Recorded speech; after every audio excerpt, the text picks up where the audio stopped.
মিয়ানমারের রাখাইনে এবার সহিংসতা বন্ধের আহ্বান জানালেন অস্ট্রেলীয় পররাষ্ট্রমন্ত্রী জুলি বিশপ। শুক্রবার নিউ ইয়র্কে এই আহ্বান জানান তিনি। সাংবাদিকদের সাথে প্রশ্নোত্তরে পররাষ্ট্রমন্ত্রী সংকটে বাংলাদেশের ভূমিকার প্রশংসা করেন। বাংলাদেশের রোহিঙ্গা সংকটের কারণে বড় একটি বোঝা বহন করছে বলে জানান তিনি। রোহিঙ্গাদের আশ্রয়ের কারণে সব ধরনের মানবিক সহায়তার ঘোষণাও দেন জুলি। গেল 25 আগস্টের পর রাখাইনে সেনা অভিযানের শুরুর পর সেখান থেকে পালাতে শুরু করে রোহিঙ্গারা। সহিংসতার জেরে এ পর্যন্ত 4 লাখেরও বেশি রোহিঙ্গা আশ্রয় নিয়েছে বাংলাদেশে।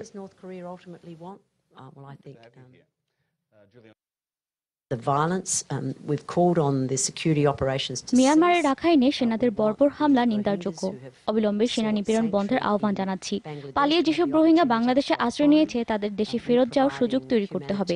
বিশ্ব খাদ্য সংস্থা এবং রেড ক্রসের মাধ্যমে বাংলাদেশে পালিয়ে আসা রোহিঙ্গাদের খাদ্য সহায়তা দিবে অস্ট্রেলীয় সরকার। রোহিঙ্গা শরণার্থীদের জন্য প্রস্তুত হচ্ছে নোয়াখালীর হাতিয়ার ভাসানচর। চলছে রাস্তা তৈরির কাজ। পুরো এলাকাকে সুরক্ষিত করতে নেওয়া হয়েছে বাঁধ নির্মাণের পরিকল্পনাও। মিয়ানমারে হত্যা নির্যাতনের ফলে বাংলাদেশে শরণার্থীর সংখ্যা বেড়ে যাওয়ায় গতি পেয়েছে সব কাজে। তবে কবে নাগাদ চরে রোহিঙ্গাদের স্থানান্তর করা হবে সে বিষয়ে এখনো কোনো সিদ্ধান্ত হয়নি। কক্সবাজারে স্থান সংকুলান না হওয়ায় রোহিঙ্গাদের অন্যত্র সরিয়ে নেয়ার পরিকল্পনা হচ্ছিল গেল কবছর ধরেই। শুরু থেকেই অস্থায়ী পুনর্বাসনের স্থান হিসেবে নাম আসে হাতিয়ার ঠ্যাঙ্গারচরের। পরবর্তীতে সরকারি নথিতে যার নাম ওঠে ভাসানচর হিসেবে। সরকারি পরিকল্পনার সূত্র ধরেই ধীরে ধীরে বাসযোগ্য করার চেষ্টা চলছে এই দ্বীপটি। রাস্তার কাজ চলছে। চর ঘিরে 13 কিলোমিটার অংশে বাঁধ নির্মাণ প্রকল্প প্রক্রিয়াধীন।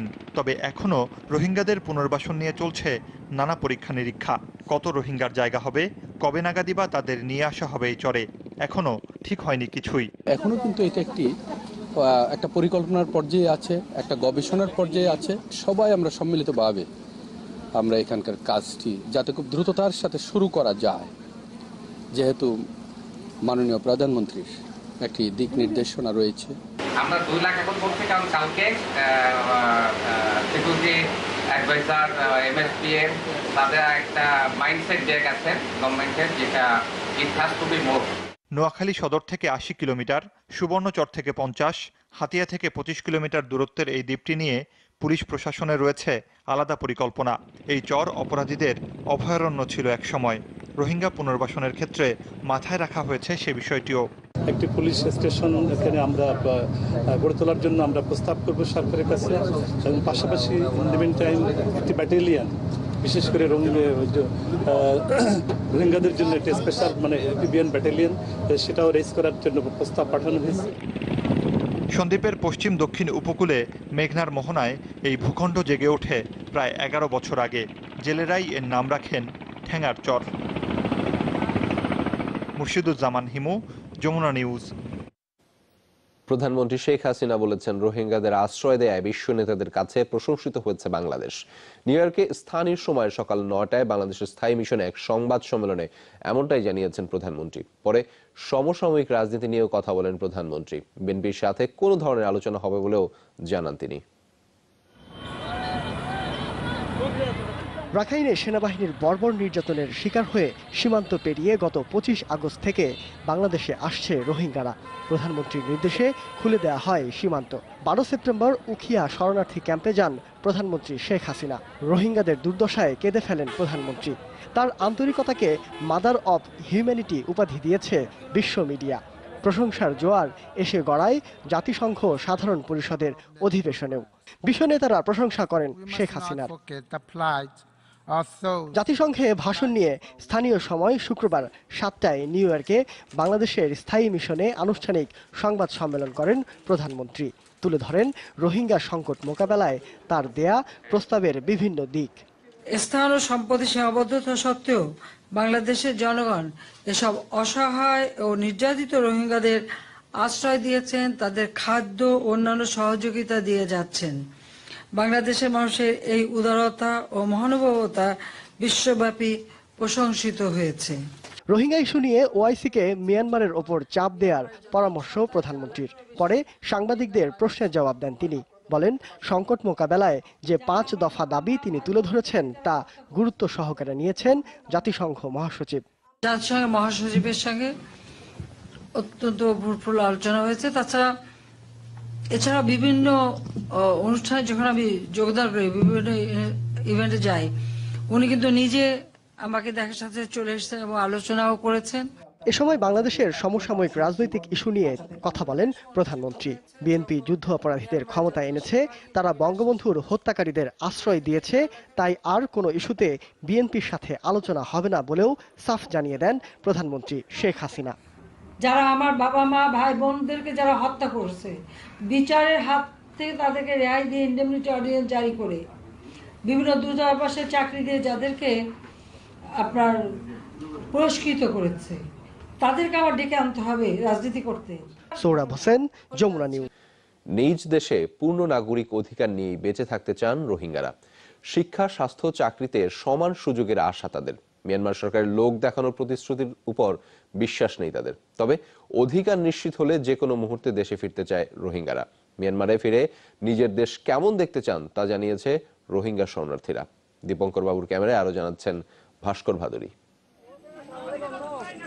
বঙ্গোপসাগরের তীর ঘেঁষে রাখাইনে বাস রোহিঙ্গাদের, কিন্তু ভূমিপুত্ররাই বহু বছর ধরে নির্যাতিত হয়ে আসছে। ফলাফল, রোহিঙ্গাদের আশ্রয়স্থল এখন বাংলাদেশ। রোহিঙ্গাদের ফেরত নেওয়া নিয়ে তোড়জোড় নেই মিয়ানমারে। শরণার্থীদের দাবি কাগজে কলমে নয়, বাস্তবে নিতে হবে এসব উদ্যোগ।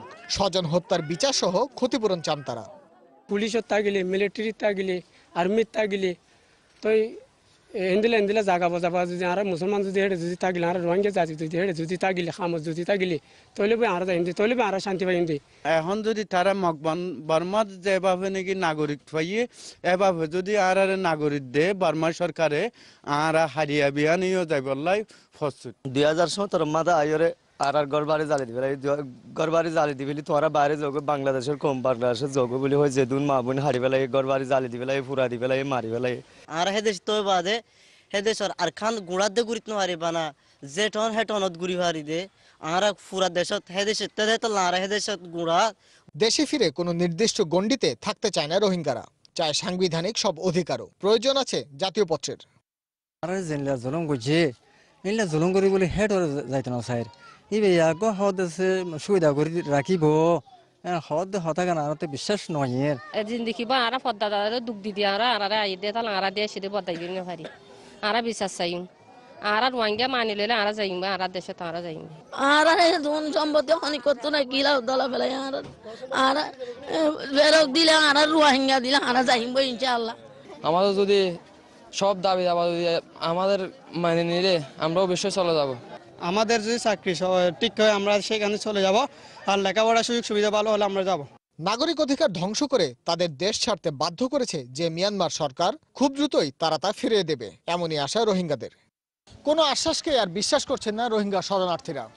বাংলাদেশের মতো পৃথিবীর সকল দেশ নিজেদের স্বার্থ ত্যাগ করে তাদের পাশে এসে দাঁড়াবে, নিশ্চয়তা দিবে সুস্থ জীবনযাপনের।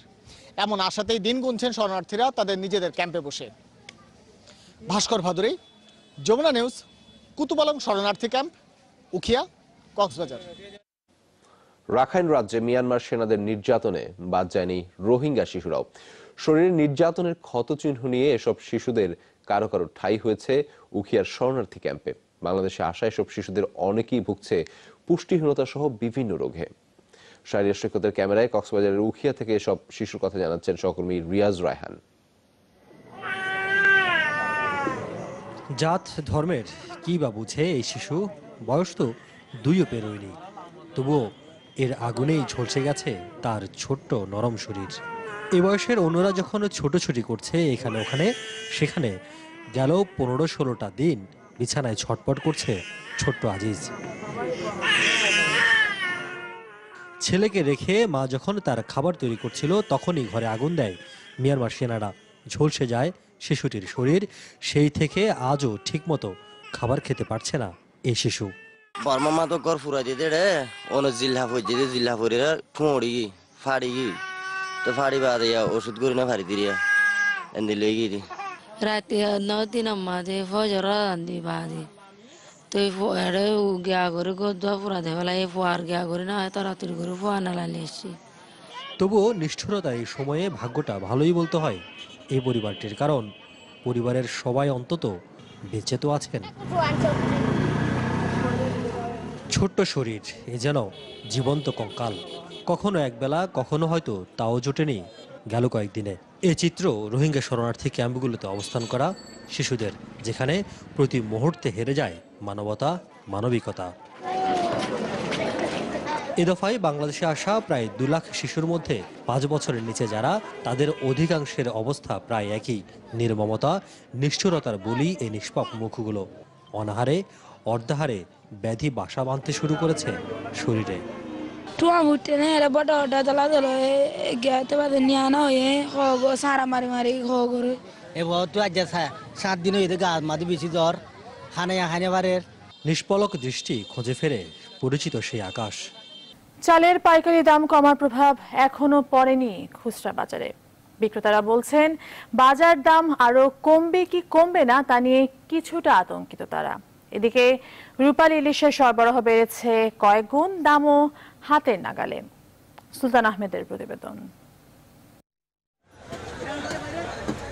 কারণ বাজারের অস্থায়ী মাছ বাজারে এখন মহাব্যস্ততা। বাজার জুড়ে কেবল ইলিশ আর ইলিশ। বিক্রেতারা বলছেন ইলিশের সরবরাহ সবচেয়ে বেশি এই সময়ে, দামও আগের চেয়ে কমেছে বেশ খানিকটা। পাইকারের চেয়ে মাছের পরিমাণ বেশি, বিদায় হয়তো মাছ বেচতে পারতেছে না। আর যে বাজার হয়তো বর্তমানে আগে যে হালি হতে গেছে 2200, 3000, 4500 হালি গেছে, এটি এখন বর্তমান 3000 টাকা হালি 1500 টাকা দাম করে। এখন আমদানি বেশি, সব মানুষ ইলিশ মাছ খাইতে পারতেছে। আগে তো ইলিশ মাছ মানুষের কাছে সোনার হরিণ ছিল। আসছে দেখি সস্তা পাই কিনা, দেখি কিনা এক আলি নিতে আইছি, 2-3 আলি নিয়ে নিয়েছি।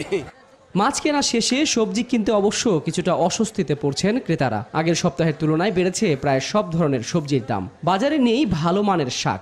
সিসিঙ্গন পাইকারি চলতেছে 45, আমাকে খুচরা বেচা 50-55, এরপর গোল বেগুন 50 টাকা 60 টাকা, লাম্বা 70 টাকা 80 টাকা চলে। উচিত একটা পাইতেছে, সবজি বন্যাতে সব নষ্ট হয়ে গেছে, এই হিসাবে দাম একবার বাড়ছে আর বাড়তেছে আর কমতেছে না। সবজি সংকট কিছু আছে, আর আপনার আগের থেকে আপনার গত সপ্তাহে থেকে একটু দাম বেশি।